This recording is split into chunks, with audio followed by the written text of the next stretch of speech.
Oi, pessoal! Vamos começar então nossa primeira aula de informática básica, ok?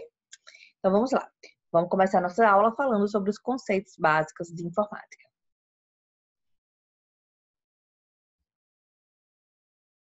Bom, então vamos começar nossa aula de informática básica falando para vocês o que é um computador, tá? Bom, então estamos aqui alguns conceitos, tá? Vamos lá então. Um dos conceitos diz o seguinte, ó, é uma máquina constituída por uma série de componentes e circuitos eletrônicos, tá? Só que essa máquina, ela tem que ser capaz de receber, armazenar, processar e transmitir informações. Além disso, uma característica principal dessa máquina é que ela é programável. Isso quer dizer que ela é capaz de realizar várias tarefas seguindo uma sequência de comandos que alguém escreveu. Tá? Então, a gente que descreve o que o computador faz, tá? Nesse programa. Então, o computador ele não faz nada sem que alguém manda ele fazer, né? Bom, então as funções fundamentais de um computador são essas 4 aqui. Um computador ele tem que ser capaz de receber uma entrada, processar essa entrada, armazenar e depois transmitir informações, que é o que a gente chama de saída, tá? Então, essas 4 funções aqui, ó, existem em qualquer computador. Agora eu vou mostrar para vocês quais são os componentes que fazem parte de um sistema de computador, tá? Olha só, algumas literaturas falam que o sistema de computador é formado por 2 componentes, que seriam o hardware e o software, tá? Mas também existem outras literaturas que consideram esse terceiro componente aqui chamado de peopleware, tá? Então vamos estudar, vamos entender que são cada um desses 3 componentes aqui. Olha só, o hardware, então, é um equipamento associado ao sistema. Então, seria a parte física do computador, aquilo que você consegue pegar, tá? O software são as instruções que dizem o que o computador tem que fazer. Então, é a parte lógica do computador, a parte inteligente, tá? Então, um não existe sem o outro. O hardware precisa de um software para funcionar e vice-versa, tá? O terceiro componente, então, do que eu chamei de peopleware, seriam as pessoas que usam o computador, tá? Então, aí vão existir 2 tipos de pessoas. Vão existir os profissionais e os usuários finais, né? Aqui eu estou citando, então, o programador de computador, que é aquela pessoa que escreve os softwares, como um exemplo de um profissional, e tem também o usuário final, como eu e você, que adquirimos um computador e utilizamos os softwares que foram escritos por outras pessoas, tá?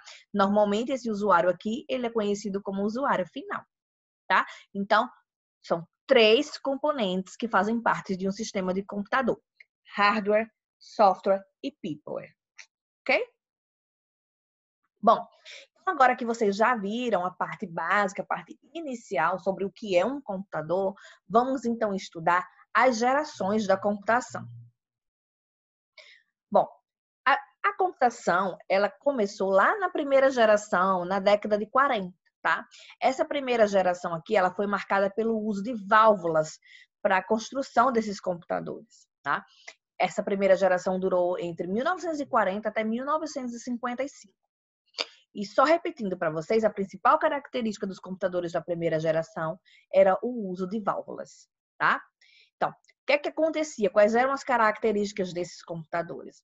Eles aqueciam demais, tá? E os equipamentos eram constantemente queimados, elevado consumo de energia, tá? E eles eram lentos, tá? Porque fisicamente eles eram constituídos por essas válvulas. Bom, por que os computadores surgiram, né? Os computadores surgiram em decorrência da Segunda Guerra, tá? E essa Segunda Guerra exigiu computadores cada vez mais rápido, então as coisas foram se aperfeiçoando ao longo do tempo, tá? Nesses computadores da primeira geração, eu falei que eles usavam essas válvulas e os números ainda eram manipulados no formato decimal, tá? Ou seja, alguma coisa, ponto alguma coisa. Porém, era muito difícil mudar as instruções no computador, ou seja, a parte do software. Como é que fazia uma alteração no software? Tudo era muito difícil, porque essa programação era feita por meio de uma combinação entre fios e válvulas. E quando você queria mudar a programação, você precisava trocar a posição desses fios, e isso se tornava bastante complicado. Tá?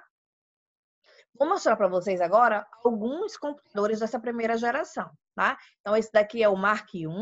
Percebam que eles eram enormes, né? Ocupavam uma sala inteira, tá? Esse aqui media 17 metros por 2,5 metros de altura e pesava 5 toneladas, tá? Olha só, ele usava 80 quilômetros de fios. Então, era realmente bem grande. Aqui, o Colossus, que é a máquina britânica. Tá? Nessa época aqui, nem todos os países tinham computador e era marcado assim, um computador por país, né? Então, por isso que a gente chama aqui de máquina britânica, porque este era o computador lá da Inglaterra, tá? Então, aqui tem o exemplo da máquina da Inglaterra. Aqui, ó, em 1945, esse computador é o dos Estados Unidos, essa é a máquina americana. Percebam como é grande a quantidade de fios que existia aqui.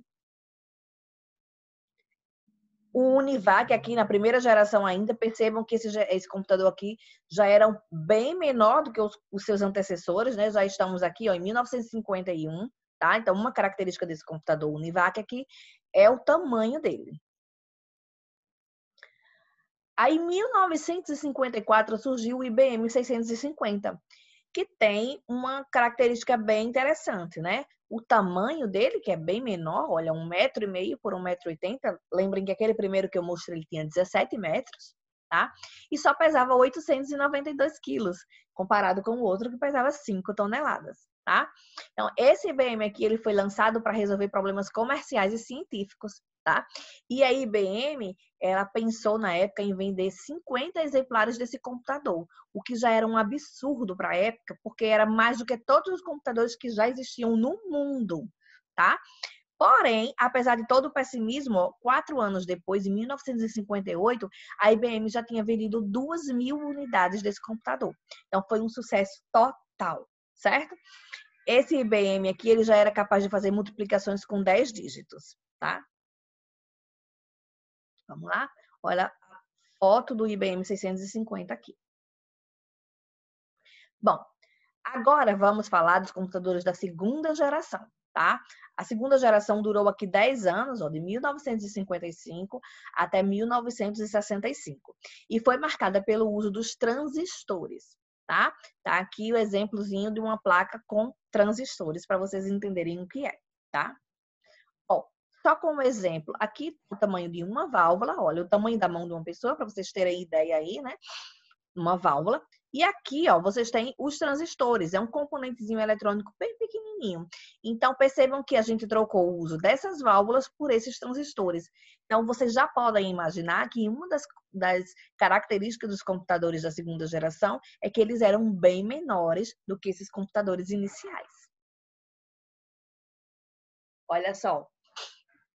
Então, características para esses computadores da segunda geração, né? A gente usou o transistor, eles aqueciam bem menos do que os primeiros, porque não usavam mais as válvulas. Pequeno consumo de energia comparado aos primeiros, tá? Tinha mais poder de cálculo, eram mais confiáveis e mais velozes do que aqueles que usavam as válvulas, tá? E os cálculos passaram a ser bem mais rápidos, ou seja, antes eram medidos em segundos e agora passaram a ser em microsegundos, ok? Nessa época aqui, a gente começou a usar as primeiras linguagens de programação, que foram o Fortran e o COBOL, tá? Então, aqui tem tem esse exemplo aqui de um computador de segunda geração, né, em 1955, ó, já vejam que ele já é bem menor, né, do que o outro que ocupava uma sala inteira. Bom, vamos falar então da terceira geração dos computadores, que foi de 1965 até 1980, tá? Essa geração aqui foi marcada pelo uso dos circuitos integrados. O que é um circuito integrado, gente? É um chipzinho, tá? Que ele une vários componentes eletrônicos. Num chip só, você coloca os transistores, os resistores e os diodos, entre todos, vários outros componentes eletrônicos num único chip bem pequenininho, tá? A consequência disso é que o custo de produção dos computadores diminuiu bastante. E aí possibilitou que empresas de médio porte, universidades menores, né, centros de pesquisa, pudessem adquirir o seu próprio computador, o que antes só era possível para grandes universidades, para governos, tá? Vou mostrar para vocês, aqui eu vou voltar um pouquinho para mostrar o tamanho de um chipzinho, de um circuito integrado, tá? Percebam, aqui dentro desse chip tem vários componentes, como esse aqui, desses transistores. Então, vamos lá. Olha só o exemplo aqui, ó, de um computador de 1968, tá? O primeiro computador com circuito integrado. Aqui, ó, já é um computador com uma aparência mais moderna. Aqui, ó, 3 computadores de 3 empresas diferentes. Aqui, ó, o Apple II, TRS-80 e o PET, tá? Em 1977, os 3 microcomputadores também da terceira geração. Vamos então falar da quarta geração de computadores, que durou aí 10 anos, de 1980 a 1990, tá? E a característica desses computadores é que agora eles usavam circuitos de larga escala. E o que vem a ser isso, gente? São circuitos ainda mais avançados do que os circuitos integrados, tá? Porque os circuitos integrados conseguiam colocar vários componentes eletrônicos no chip só. E aqui nos circuitos de larga escala, ó, a gente consegue colocar 1000 transistores por chip. E se for de larguíssima escala, a gente conseguia colocar 100.000 transistores, tá? Então, o uso desse circuito aqui, ó, aumentou um salto bastante grande para a história dos computadores, tá? Foi muito significativo. Aí, ou seja, a ideia, então, percebam que é colocar o maior número de componentes possível no mesmo circuito integrado. E aí é que quanto mais componentes a gente consegue colocar no único chip, é que a gente vai conseguindo mais evolução. Então, aqui, ó, a gente tem esse IBM em 1981 e esse outro MMX em 1984. Percebam como eles são mais modernos, né? Mais parecido com os computadores atuais. Mais dois, ó, que ó, o 286, que foi bem conhecido esse computador na época. 386, 486, né? Que são os Pentium, bem conhecido na época dos anos 90, tá? Ó, quinta geração, circuitos em ultra larga escala, tá?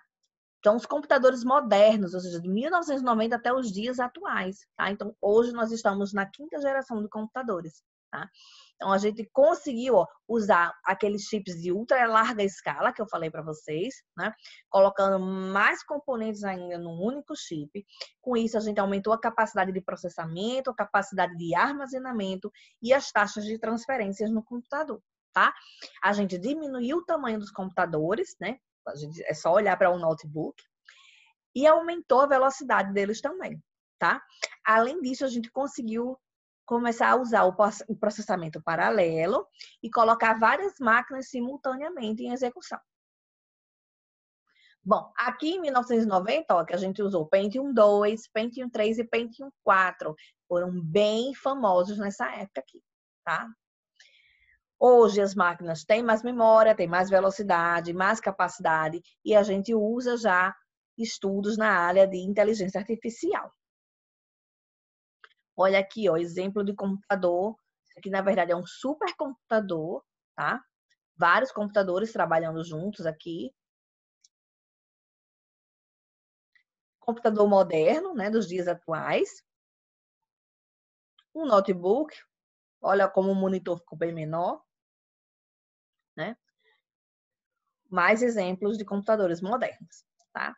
Bom, nossa aula termina aqui hoje. Eu aguardo vocês para as próximas, tá bom?